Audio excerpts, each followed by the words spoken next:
I think there's three teams right now that, regardless of what happens the rest of the way, they're in. Ohio State, Indiana, A&M. If they lose this next week, they're still getting in. Then you have that next group where it's like, yeah, they're almost for sure in. Like, they probably don't want to test that theory and like lose badly or whatever like that. That's Georgia, that's Ole Miss, that's Texas Tech, that's Oregon, that's Oklahoma. Like, they're all right. They're right there. But when you take Ole Miss out of that thing, and then now you've got this coaching cloud over there, and if Lane is leaving before that, do you not judge them the same way that you judged Florida State 2 years ago when they lost their quarterback?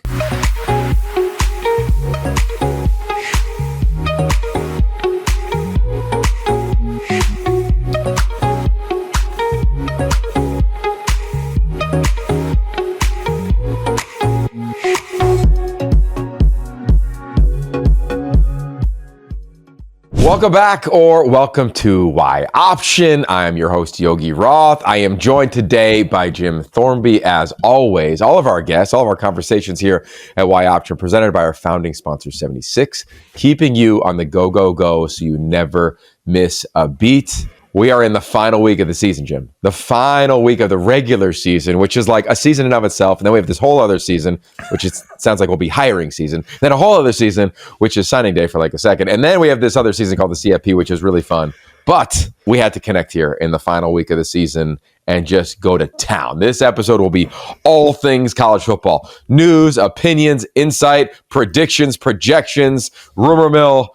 Let's just go to town, Jim. Huh? What do you think? It's really hard to believe that it's week 13 or week 14. We just finished week 13 and we're going into week 14. Like, I can't even, like, once you start getting all these double buys and stuff like that, you start to lose track of what number it is, but you're like, oh, it's, we're going to Thanksgiving. Thursday's Thanksgiving. We got Black Friday schedule is insane. Like, there's more good games on this Black Friday than there are on a normal college football Saturday. Like, that's how good the slate is on Black Friday. Oh, that's a great never point. Never mind they're going up against the NFL on Amazon and NBA on Amazon and all the, Amazon trying to take over the world and everything else like that. But I mean, it's going to be like wall to wall, like insane college football on Black Friday. I can't wait. Shout out to Charlie Neiman, our good friend, Y Option, who's also a big part of all of Amazon and everything that they are doing. Also, for all of you watching or listening, make sure you hit subscribe to our YouTube channel. It's been fun to watch that thing grow. And make sure you go to yoption.com.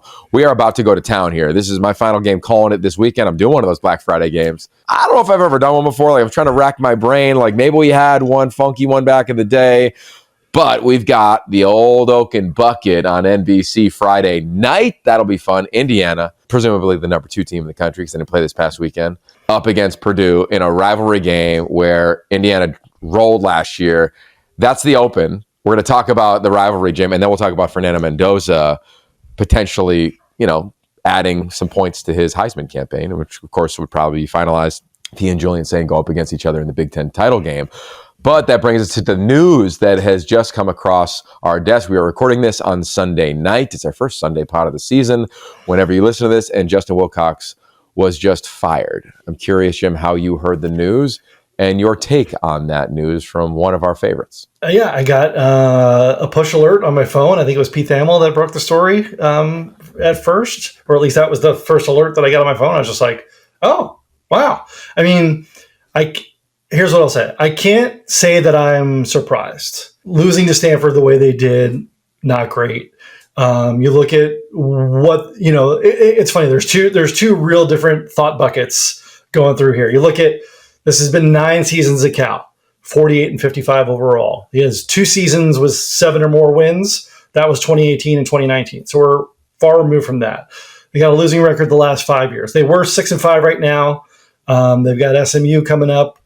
But they have now qualified for a bowl game 3 straight years, something they haven't done since, early on in the Tedford years, 2003 to 2009.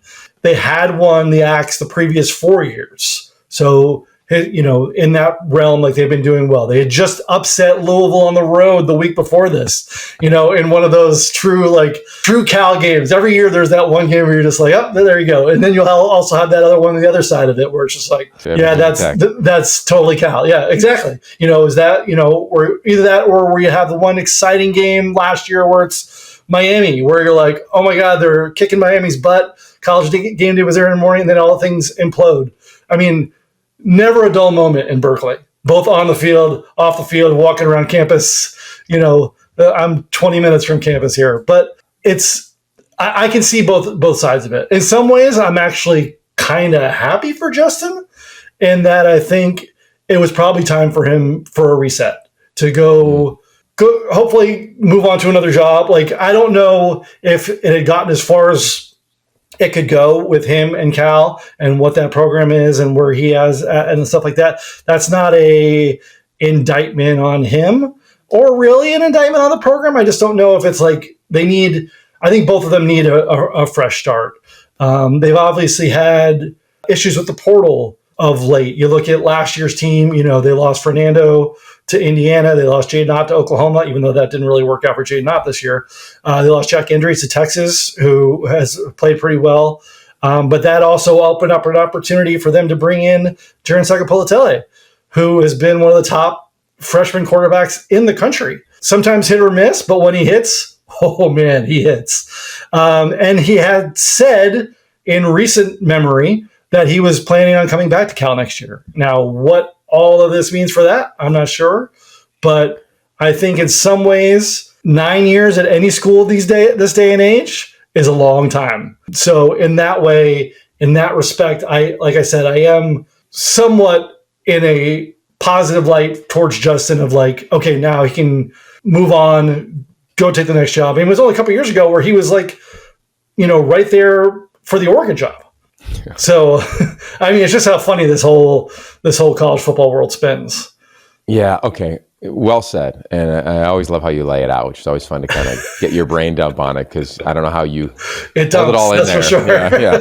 Well, make sure you subscribe to So About That Stat. It's an amazing newsletter that is a must read that Jim Thornby, I don't know if you have a body double that pens that, but you do. And that'll be in our notes as well here at whyoption.com. A couple thoughts on Justin Wilcox, and I'll be just upfront. He is a dear friend. I've known Justin for a long time. I first met him when he was the defensive coordinator for Steve Sarkisian at Washington. That was 2011, I think, when Nick Holt got let go. He took over. He was at Oregon, obviously, as a player, and then he began his coaching career, and then eventually Boise State, and away he went. Always known to just be an expert on the defensive side of the ball. Comes down to USC. They struggled mightily. That's a whole other conversation we'll get into. Goes to Wisconsin under Paul Chryst, and then boom, gets the Cal job on the top of a ski lift, and 9 years later, here we sit. I think he did a few things for Cal. Number one, he brought stability and respect really to that program. If you remember when Jeff Tedford was let go, Justin was a part of that staff. They brought in a guy who I know we both have great regard for in Sonny Dykes, and here comes Jared Goff and a number one pick, but it wasn't a fit. It's why he ended up taking off a couple years into that run. We documented the whole thing on the drive, and Sonny and his family are amazing. I love when I see him, his wife, and their growing kids, but wasn't necessarily a great fit in Berkeley. Justin comes in and he's kind of the perfect fit, right? He's super humble. I think of all the people in coaching, and there's a lot of good people, I think right now it's easy to dump on humans that are coaching. I think Justin is like one of the best. He's at the top of that. Like he's one of the few coaches I think that is not a narcissist. Like he's got a great way about him in terms of just shining a light on other people. And he did that in this program. He navigated it through COVID. And if anybody knows California and the Bay Area and Berkeley, that was a total different world than probably anywhere you are living where you watch this right now. And then here we sit. Found a way to bring back Jaron Sagapolutele, to your point. He was the Elite 11 MVP, big-time player. And to me, I'm surprised by it because we've seen freshman quarterbacks. Look no further than Malik Washington. Freshman quarterbacks, some young talent, and Michael Oxley he's coming on back.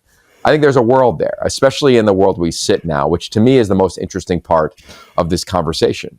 Prior to Dan Lanning taking the job at Oregon, Justin turned it down. one of the reasons he turned down going to his alma mater is because Oregon is to me like a perennial blue blood in recruiting. It is in that conversation with all the top teams in the country. And this is pre-NIL when this job was secured. And I believe Justin wanted to go win at Cal, a place that you really hadn't won before. I think he saw it as more of a challenge. I can say that. He told me that. He didn't go to Oregon, not because he doesn't love Oregon, because he just thought like they win all the time there. I want the greater challenge. So he decided to come on back to Cal. They gave him an extension. So he's fine. I understand that. And people don't feel bad for coaches who make millions when they get fired. But I just think that he's a whale of a coach. I think a couple of other interesting facts around this. He's the first Cal coach ever to get fired when he's taken his team to a bowl game. It's interesting. Yeah.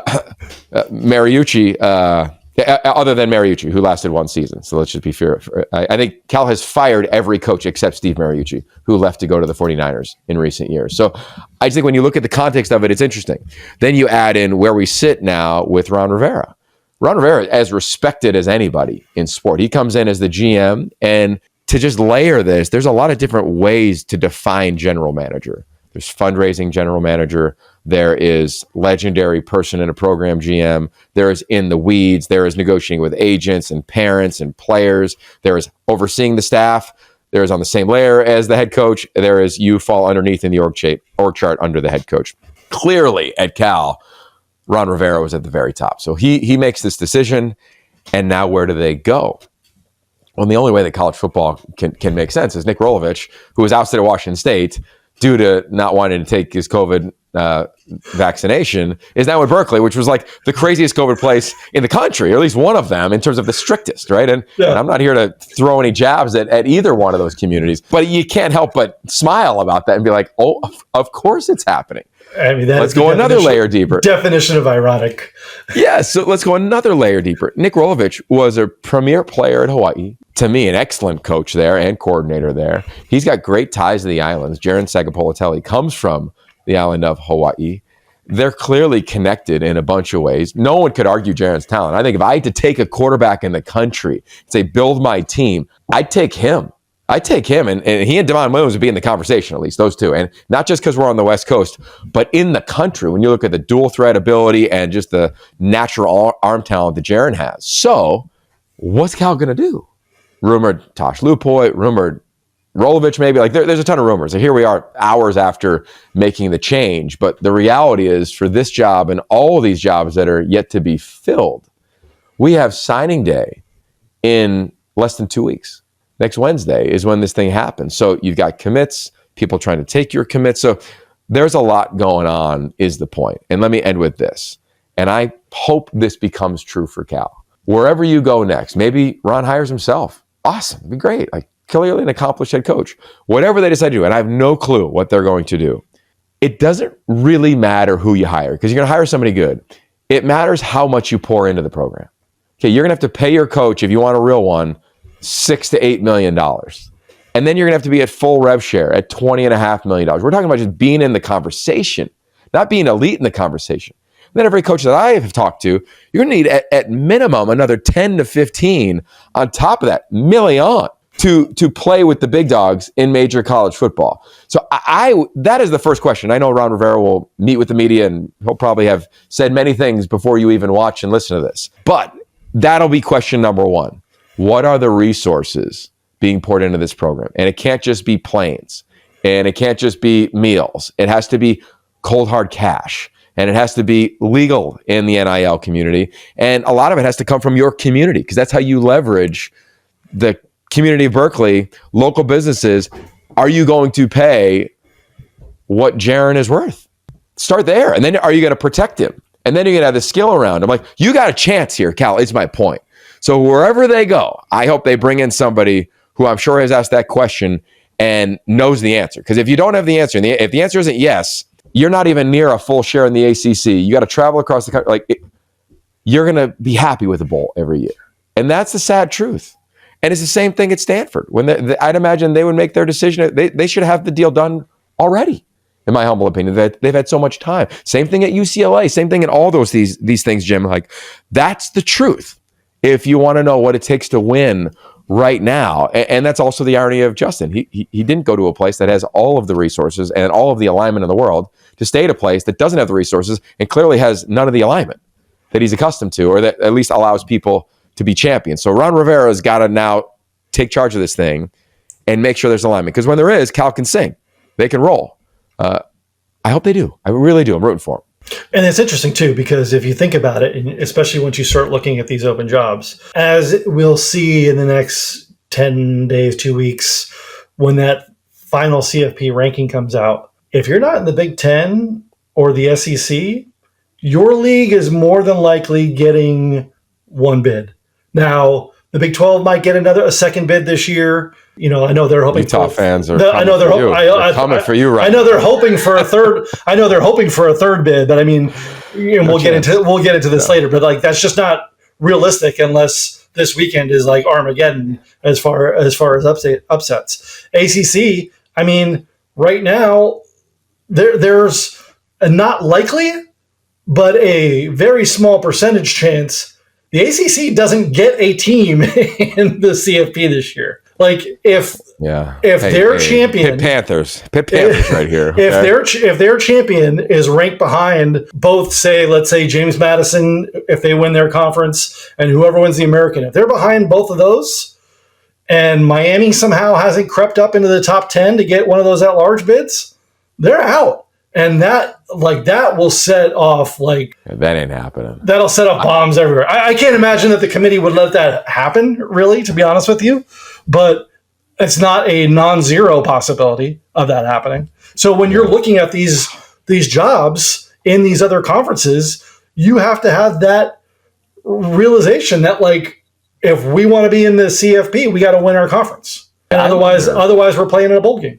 Okay, so we wrote about this at yoption.com this past weekend, and we write something every Sunday. This one seemed to get a lot of traction because it was kind of me reflecting upon my game over the weekend, called Washington UCLA at the Rose Bowl. Might be final regular season game at the Rose Bowl for the UCLA Bruins. I don't know. I mean, you could follow the legalese. It's all legalese now. It's going to be drawn out. We're not going to have an answer anytime soon, but there's a real chance that's happening. And there was a sadness in the air because nobody knew. Do we celebrate? Do we eulogize? What do we do here for this venue? So it was kind of a weird, funky night, and UCLA gets rolled by Washington, who we'll get to that game coming up this weekend here in a little bit. But my point is, as I was walking around the Rose Bowl, and I had to walk to the front and take a picture of it, just because you do that at the Rose Bowl, and I sat there to myself, and I'm like, well, think of the sport that we're in right now. Lane Kiffin's going to reportedly sign for $13 million. Awesome. I've known Lane since I was 19 years old. I love him and his family, and I love that for him. Go get yours. But here we sit where you just heard me kind of go off on the Cal thing or all these open jobs. I wonder if we're going to find an athletic department that's going to say, you know what? We'll pay you $5. We'll pay you $5 million to be a football coach. Not to cure cancer, to be a football coach. And I want all these guys, they're all our boys, to go get paid. And then we're going to take the other 8, right? Let's just take 13 as the magic number and put that into the money on top of a full rev share. Because if you're not in a full rev share, what are we talking about, right? Especially in the Power 4 schools right now. And I'd say even in the Pac-12, everything I hear is these schools are competing to get to that level.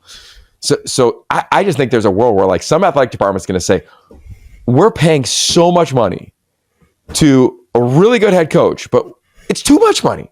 I think it's too much money, and these buyouts are out of control. And I get some of the premier programs, and I understand the money you bring in. I know what Deion did to Colorado, and I know what Ryan Day does at Ohio State, and I know the pressure in these jobs, and it's fair. And two things can be true. These coaches would take $5 to go coach football, and I just wonder if we're too far gone in this world, because here's the truth of what's coming down the pipe. I don't think the Super League is getting as much traction as people think, but when you start talking about this type of money at only 20, 25, 30 schools, you've created it without creating it. And I don't know all the details around money being infused into respective leagues. Big Ten's been talked a lot about it.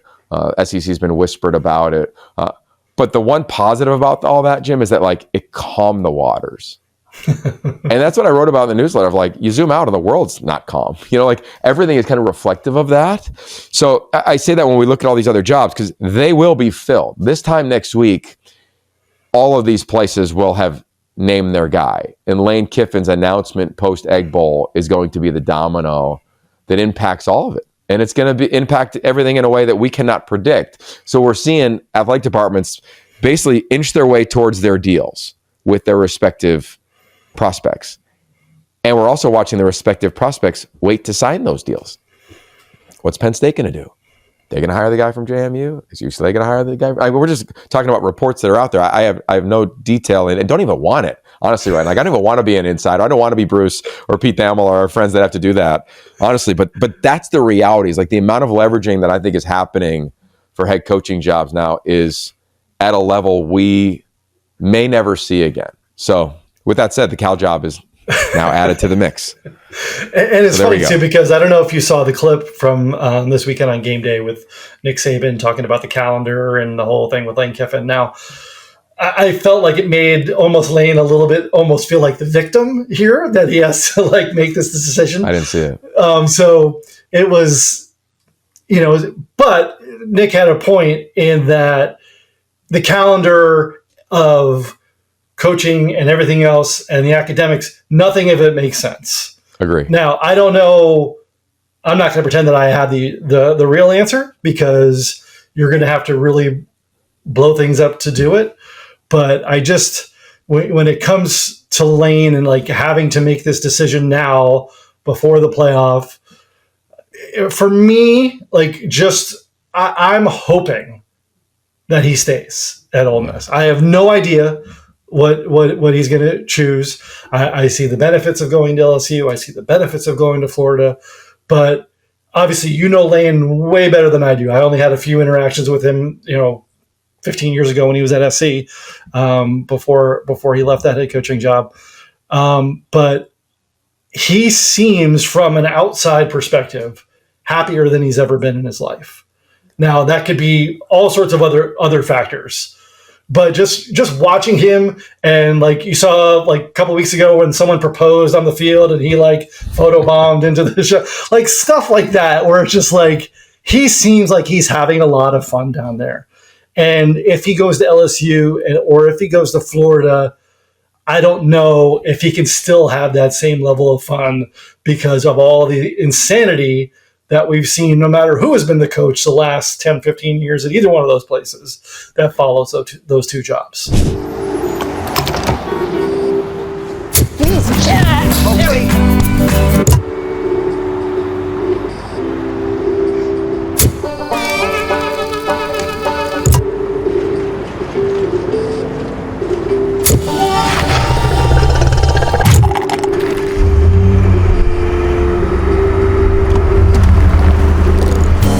Go here, go there, go anywhere with 76.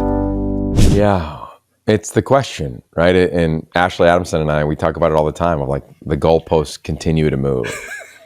And you're right, I do know Lane and his family. I consider him a friend, but I couldn't even predict what he's going to do. I will say this, if I had to make had to have an opinion on it, what do I think is going to happen? To project it, 6 years, right? That's how long he's been in Ole Miss. And you just said that 9 years is a long time, right? We're talking about Justin Wilcox. You're right. How long do you think Chris Peterson was at Washington? If you had to guess. I would say probably 6. Yeah, I'd probably guess 15. But you're right. I believe it is 6. Yeah. And I just think there's something to like, coaches are wired in a way where they're so competitive. And we do this all as young coaches. I can remember doing with Lane when I was in my 20s and he was in his 20s. And you get on the whiteboard and you write down like your dream job. And everybody wrote down SC at the time because you're all at SC and it's the coolest place in the world at the time. But you write down SC, you write down Georgia, you just write down the obvious ones, Miami, like whatever was trending at the time. You can't argue that the money is the same, right? If they say it's the same and it's going to be 13 anywhere and the resources anywhere and everywhere, there is something to like why we call blue bloods. And no offense to Ole Miss and their history, but they're not one of them when you comp that to Florida or LSU. I would also argue, and there was a beautiful article in The Athletic about a month and a half ago when Kurt Cignetti signed his extension in Indiana, and we sent it out to the group thread with you, Ash, and Josh Ishu, our amazing thread that's been going on for about a decade now.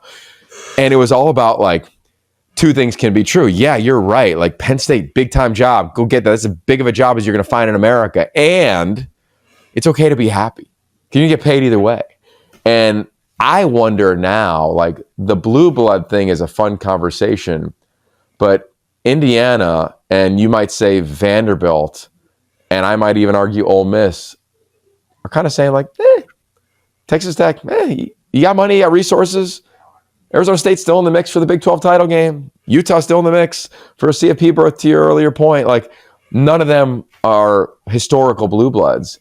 But in this era, like, I don't know if that matters. And I don't know how much that affects the decision.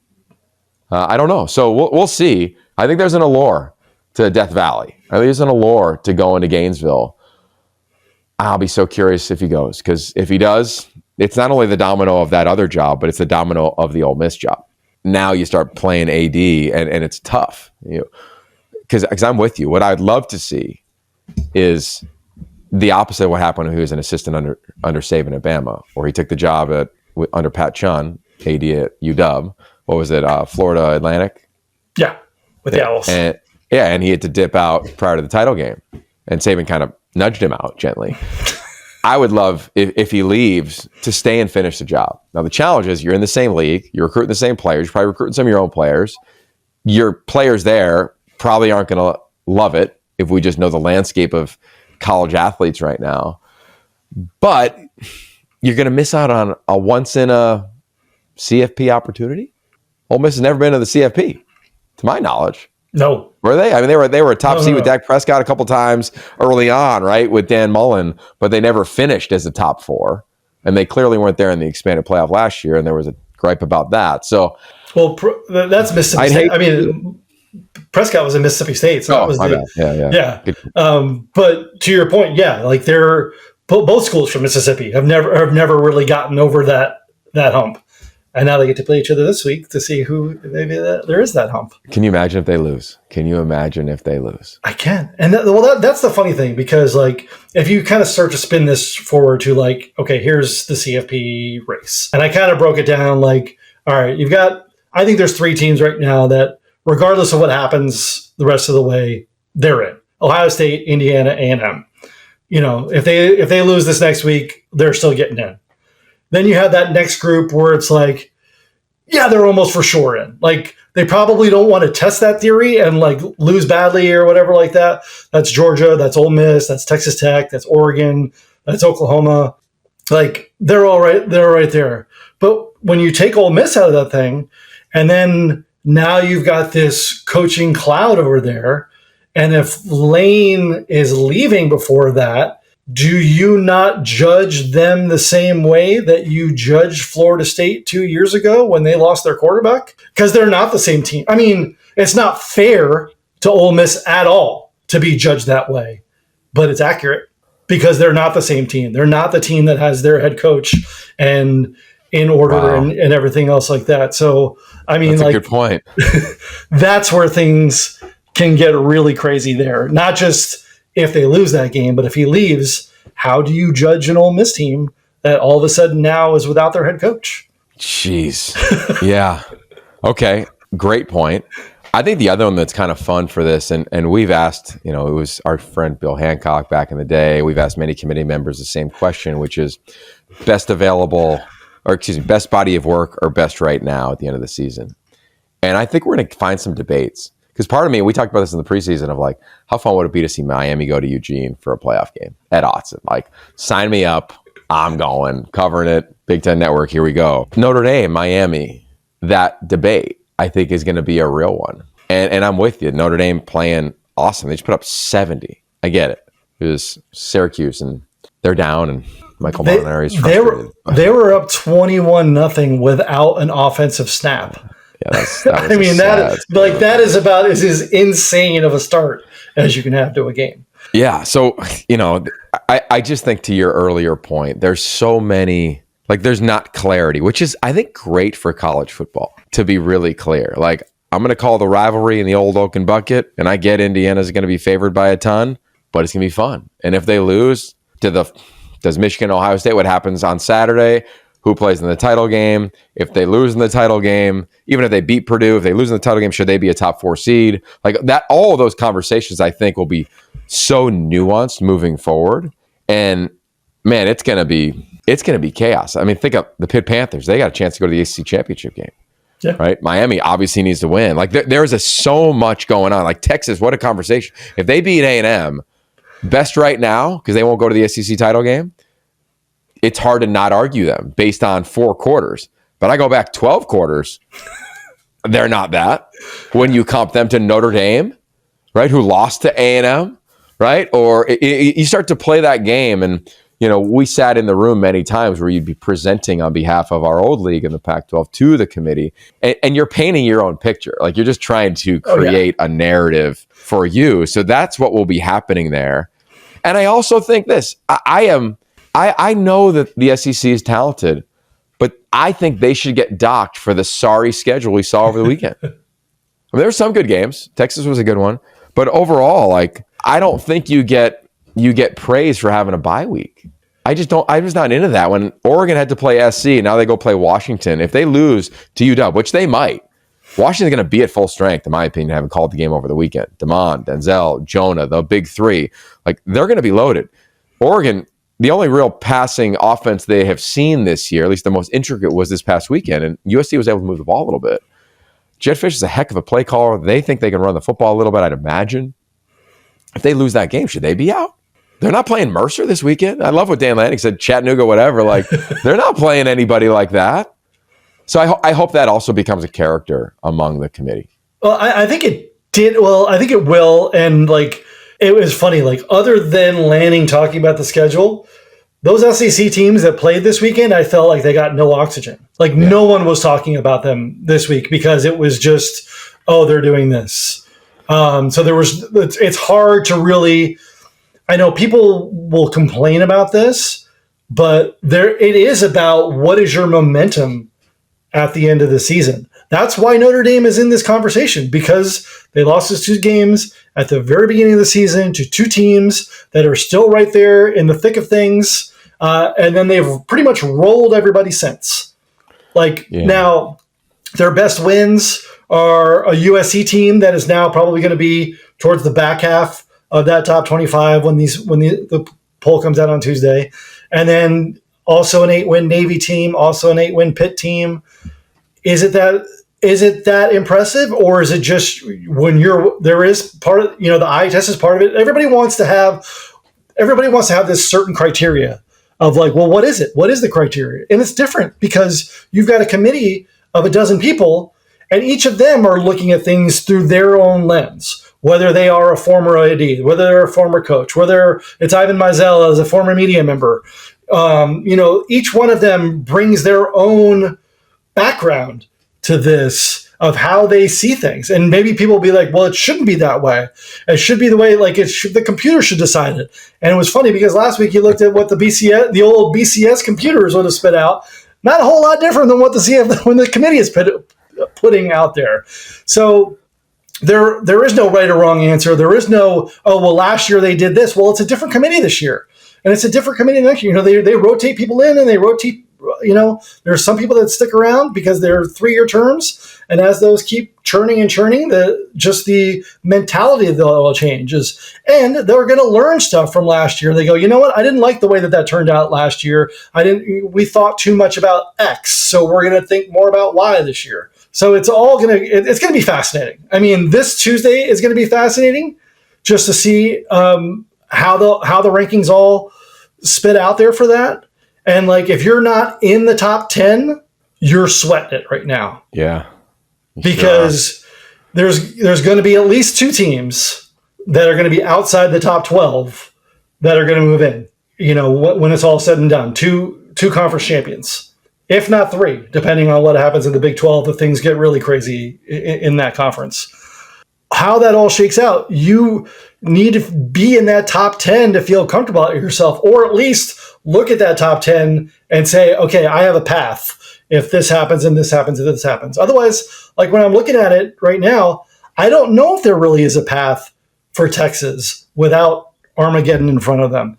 I don't know if there's a path for Michigan without Armageddon in their conference and then winning the Big Ten in the Big Ten title game. Yeah. Just because there's so many teams ahead of them now, and is a win over Ohio State, is a win over an A&M enough to jump them over a bunch of other teams that have won? Okay. I'm not saying it's not going to happen, but it's definitely, it's crazy. And it's going to be so fascinating to see how they value each of those things. Yeah, the thing that's tough about the committee, and I believe this still to be true, is like, because I talked about it with Miami, Notre Dame. If you're not in the same sect of teams, like within 3 of one another, like they don't even talk about it, which like blows your mind, because here we are just debating like Miami, A&M, Notre Dame, Texas, who beat who. But if you're not within 3 in terms of your ranking, like you're not even having that type of conversation. And I'd be curious, like what we see this week, is it dramatically different than what we see the next week? And this is what I think I'll predict. And I want to finish with these 2 things with you. I think we're going to see Alabama or a Texas, like we're going to see 2 teams that may finish with strong wins. Like I think Bama will beat Auburn. They're going to go up against Deuce Knight, the 11 quarterback. That's right. I love that. And I don't know if Texas is going to beat A&M, but I wouldn't put it past them. Right. So I think those 2 teams are also going to be left out of the playoff. And I say that not because I want Sark or Kalen to be left out, because I'm huge fans of those 2. They're awesome. But I do think like what you've done all season has to matter. Like everybody can't get in. Who won Oklahoma versus Alabama? Oklahoma won the game. I get how the game went. You could argue Texas, Oklahoma. What happened in that game? Like I see all the arguments, but at some point, the games have to matter on the field. And it can't just be like, here's this inertia and this energy coming with the team and we got to get them in. Like that's just not what it is. And that's why I would love at some point, and it's going to happen next year. I think we're all going to be on equal scheduling for the most part across the country. And I think it'll just allow it to be a cleaner debate. I also wonder, like, now we're going to start getting into like, what's the strength of your opponent? And that fact that comes into it, which is fair, because I think you might have tweeted it out, like these massive conferences. They're too big. I like them big because that means I'm always going to get a good game in the Big Ten. You know, like, so I wouldn't mind if it got a little bigger, to be quite honest with you. I wouldn't mind a couple more out here. But it's a fair point when you look at like Ohio State's opponents this year. It's just a fair point. Like, I wonder, like, who's your favorite to win it all? Like, when you look at it, like when I watch it, I'm like, who's the best team in the country? Like, I watched the first half of the Rutgers-Ohio State game, and I said, I see a team playing a little tight. And you see them drill them in the second half. And this is what they've done all year. They just lean on you. It's what they did last year. How do they navigate the magnitude of going to Ann Arbor? We're going to find out. And I don't believe that the way to go is to make the game bigger than every other 60-minute game. And I know that's what happens outside of it. But if I was the head coach, and every head coach I've talked to around this, like, you have to try to do your best. You know it's a little larger, but you can't ask your team to do anything different. And that is going to be the biggest challenge Saturday, which is why in these rivalry games, you rarely see teams play consistent, maximize their potential, or play clean. And that's why upsets exist. That's why, people say, well, it's cliche and throw out the scoreboards. It's because it's true. It's because it's true. Like, it's 100% true. So I'm so curious to see how these teams play in these games. And, if you said to me, like, will Oregon win the national championship among all these teams? I might say, yeah. Like, if they get the 5 seed and get a home game against a 12 seed, let's just pretend and it's JMU, and then you just watch how that bracket plays out. We've seen that path before, folks. Like, we've just seen that path. Like, I'd be curious. Like, I don't know how many teams will get a first round bye. Is that the best thing to do? How about if you don't have a first round bye and you send a player to the Heisman? We'll be in New York. I'll be there in 2 weeks or whatever it is. Imagine if Indiana has to play a Friday night game the week of the Heisman. Like, you're there for days. You're out this award tour. Like, I don't think that gets any discussion. I don't think last year any of the finalists had a first round game. I don't think we've had that yet. So to Nick Saban's point on the calendar that you mentioned earlier, like, the whole thing's out of whack. And it's not serving, I think, the game. It's not serving the hiring, the firing. It's adding to the drama. But man, I think it's hard right now to say this is the favorite to go win it all. It really, at least it is for me. And there's one thing, since we're talking about the format and everything, there's one thing I'm going to pound the table on here for, because I've seen a lot of like flack about it the last week. And I feel like it's more so a younger audience and more so fans of schools in the South that are saying, yeah, the group of 5 thing that shouldn't be a thing. If they finish 13-0, then great. Then they can be the 12 seed. But like, just why is it fair that the 29th best team makes it and not the 12th best team? And to what I will say to that is, it's not about being fair. It's about what is best for the growth of the entire game of college football. If we carve that portion out of it, and these bigger conferences, and probably more so the Big Ten and the SEC, stop really scheduling those schools in any sort of way that is any way that they could win any of these games, those programs are eventually going to kind of wither up, because that's what's one of the best things about college sports is there's hope. Like at the beginning of the year, no matter who you are, you know that you have the opportunity. If you go along and you win your conference, there's a chance that you can make it to this playoff. And if they take that away, like right now, I mean, how many people across the country now are paying attention to what James Madison and North Texas and Navy and South Florida and San Diego State and all the people are watching those games? Half of it is to cut those teams down and say, oh, they're not very good, but it's creating an interest in this sport across the board. It's not just about those 12 teams, about those blue bloods. Everybody's got a shot.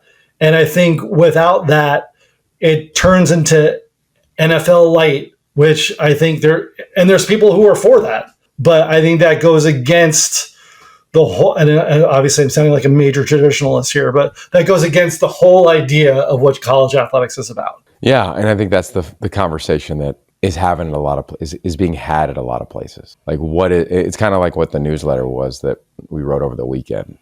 And I hear you on that. And I would agree with that.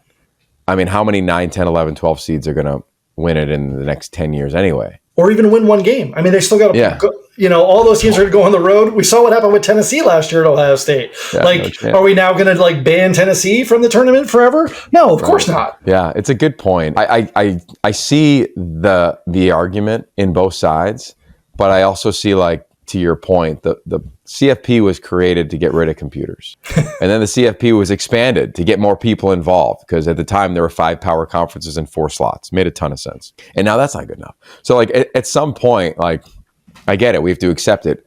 And we also have to put some guardrails. And that's what I'm curious if it really happens. All the athletic departments I talk to, Jim, believe that the guardrails are going to be real in terms of non-rev sharing NIL. I'd love to see like a number capped on that. But can that happen? Can that happen in this country? Can that happen in this sport? Like there's a lot that goes into that. And yeah, I'm with you. And look, I hate to say this, but it happens every year. The minute the season ends, the regular season ends, in comes the cloud.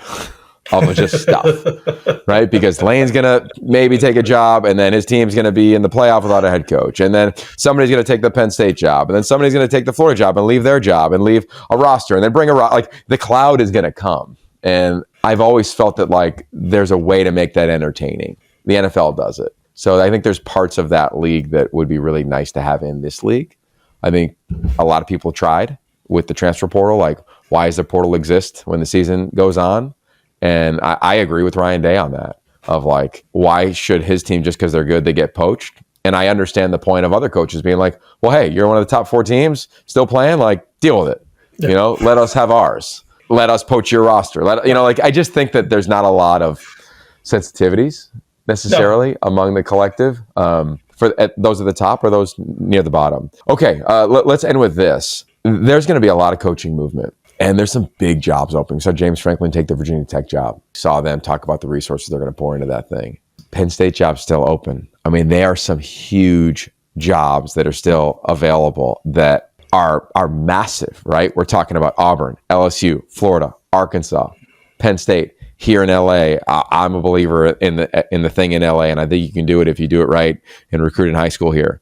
Oklahoma State in the Big 12, like not that far long ago, where they were a real one. Stanford, it's a dream place. If they have the NIL thing right, and they've had a year to get it right, so whoever they're talking to, I'm sure they're presenting what their plan is.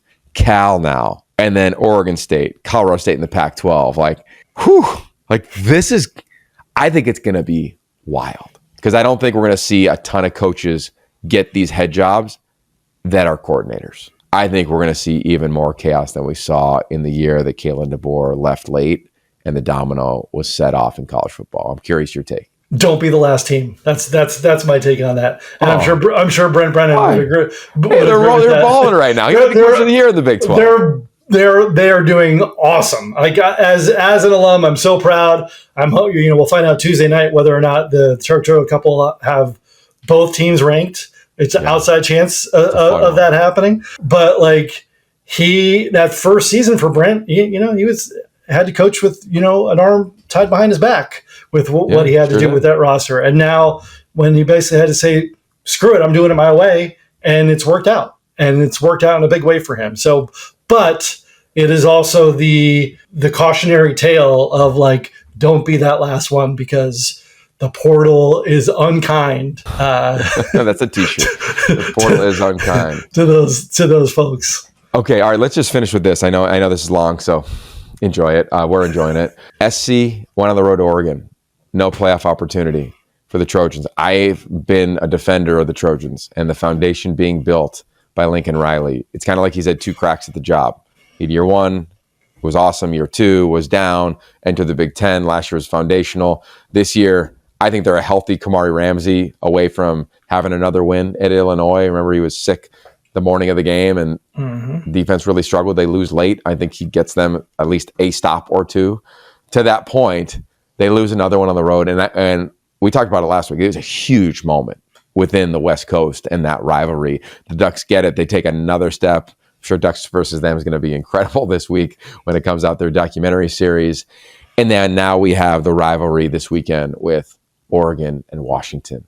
I mean, all eyes in college football are going to be up there. All eyes in the South are hoping that Washington wins that game, and they're going to make a case to knock the Ducks out. I'm curious for you as somebody who loves the game, like, what did you see? Like, I know what I've lived watching the film, doing my thing at the Big Ten and NBC over the course of the weekend. But for you, like, when you watched those four teams, I should say, that were a part of those two games, I'm kind of curious where you net out. That Oregon SC game was great. It would have been better for both teams to be at full strength. SC was without a few guys. Oregon was without a few guys, and then lost. And it seemed like every time you turned around, each team was losing an offensive lineman here, an offensive lineman there. So hopefully for SC against UCLA and for Oregon against Washington, that those teams are as healthy as can be. I mean, at one point, Oregon was down, I think, their top 5 wide receivers in that game, which is why Kenyon Sadiq, who is a freak, just had an absolutely bonkers game. I mean, the yardage wasn't that high, but like he had the 2 touchdowns and he had the hurdle of the guy. I mean, I think both of those teams are good. And I know that there's going to be a lot of dissatisfaction in LA about what's going on with Lincoln Riley. You see people tweet out all the time like, oh, he's got the same record as Helton had through the same number of games. But I still feel like it's at a better place than they were at the end of Helton's tenure. I still feel like if they beat UCLA and win a bowl game, they have that momentum going into next year. You got to imagine that Maia will be back again next year. I mean, who knows once the portal hits and craziness ensues, all predictions go out the window. But they're going to be a talented team. They're bringing in a good recruiting class. I think there is still something there, but they need to win probably both of those games for the fan base to really feel on board with where that program is going. Yeah, I'm with you. And I think they will. UCLA is so down. They're so down. They're in a complete rebuild mode whenever they hire their next head coach. And so I think the Trojans get it this weekend. And I think they still take the next step. Like, they got a young team. I know they got a great recruiting class, but their offensive line, majority of that should return. The defensive line, the majority of their front 7, they lose Eric Gentry, but they bring pretty much everybody back. Akai Lemon projected to go in the first round. I think he will leave. We'll see what Jacoby Lane does. Monster. Right? I would imagine Mayava comes back.